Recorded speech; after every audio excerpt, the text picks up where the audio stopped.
শুভ দীপাবলি সবাইকে। আশা করি সবাই ভালো আছেন।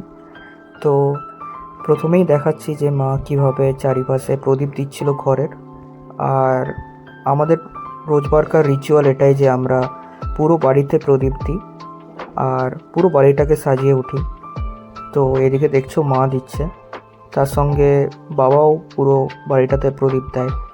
মাকে বেসিক্যালি আমরা হেল্প করি, কারণ কি মা সেদিনটা উপোস করে থাকে, তো মন্দিরে কালী পুজো থাকে, তাই বলে আমরাও মাকে হেল্প করার যতটা পারি চেষ্টা করি। আর এদিকে দেখছো যে মা বাবাও দিচ্ছে প্রদীপ পুরো বাড়িটা।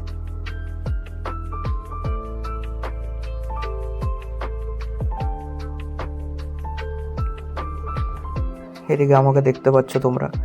তো আমিও মাকে যতটা পারি হেল্প করার চেষ্টা করি আর কি। অলমোস্ট আমরা রেডি হয়েছিলাম যে কালী মন্দিরে যাব। আমাদের দু জায়গায় পুজো হয়, একটা হয় মন্দিরের মধ্যে পুজো হয় আর আরেকটা হয় কালী পুজো, যেটা মাঠের মধ্যে হয়। তো আমরা চেষ্টা করি দুটো জায়গায় যাওয়ার। প্রথমে মন্দিরে আমরা যাই। তো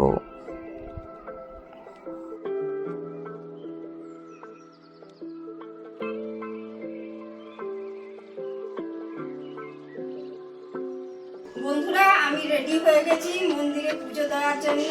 সকাল থেকে আমি উপোস আছি। প্যাকেট দিয়ে শাড়ি, আলতা, সিঁদুর এইসব দিয়ে মাকে এখন পুজো দিয়ে আসছি। তোমাদেরকে পুরো মন্দিরটা একবার ঘুরিয়ে দেখায়।